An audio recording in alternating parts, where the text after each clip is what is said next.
মসজিদের মতো গোটা বাংলাদেশ আল্লাহ এই বিশ্বাস যদি আমাদের কলিজার মধ্যে থাকতো, তাহলে মসজিদের পাওয়ার সমাজের মধ্যে চালু হইত। কিন্তু এখনো মসজিদ নষ্টের পথে, মসজিদে নষ্টের পথে। বাংলাদেশে কোরআনের ক্ষমতা আছে মসজিদের মধ্যে। আমার এলাকায় হারিস রহমান করতে হতো, গত শুক্রবার আমার জীবন সার্থক।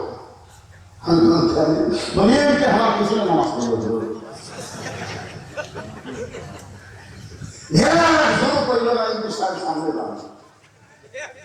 সবাই করবে বিষয় টাকার কথা করে, আর এগুলো আপনি সামনে পাবেন। আমি সামনে জায়গার পিছন দিকে টাকা সব জায়গায় তুমি একটা দেরি করলে এমন একটা জায়গার মধ্যে ঢুকছো, এই জায়গায় তোমার নেতাগিরি চলবে না, আমার সাথে সাথে তোমাকে কাম করা লাগবে। যদি আমার আগে কোনো কাম করো, তোমার নামাজ ডাকি। বাংলাদেশে কোরআনের ক্ষমতা মসজিদের মধ্যে, যেমন মসজিদের মধ্যে তেমন সবাই বিশ্বাস করে মসজিদ আল্লাহর ঘর। আওয়ামী লীগ সারাগুলো সামনে গেছে, জামাত ইসলাম কাকে থেকে আওয়ামী লীগ কান্তিতে বেড়ে টাকা জিনিস নেয় সামনে গেছে। আওয়ামী লীগ বলতেছে তুমি খেয়াল করবি না, নাই বিএনপি সারাগুলো পিছনে আছে, জামাত ইসলাম যুদ্ধ অপরাধের কিন্তু ছেড়ে দিকে টাকার জিনিস নেয়।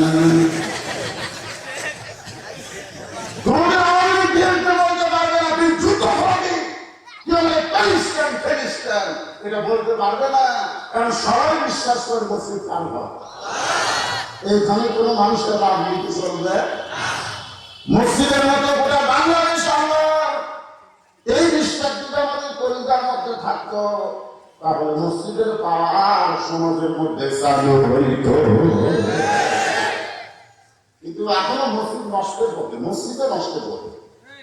কারণ মসজিদের সভাপতি সেক্রেটারি এরা এক পাঁচ হচ্ছে নামাজ পড়তে পারে না, জুম্মার দিনে সবাই শেষে আসে আগে যায়।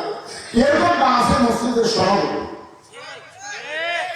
সুদের বিরুদ্ধে ওয়াজ করলে ফেরা যায়, ঘুষের বিরুদ্ধে ওয়াজ করলে নামত বাদ দেবার চায়।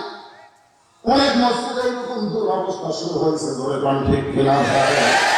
সবচেয়ে বড় বিপদ হলো আল্লাহর ঘরের মধ্যে আল্লাহর হক কথা ঠিক মতো বলা যাচ্ছে না।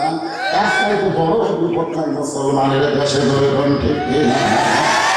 ইজা আসাবাতুহুম মুসিবাতুন ক্বালু ইন্না লিল্লাহি ওয়া ইন্না ইলাইহি রাজিউন।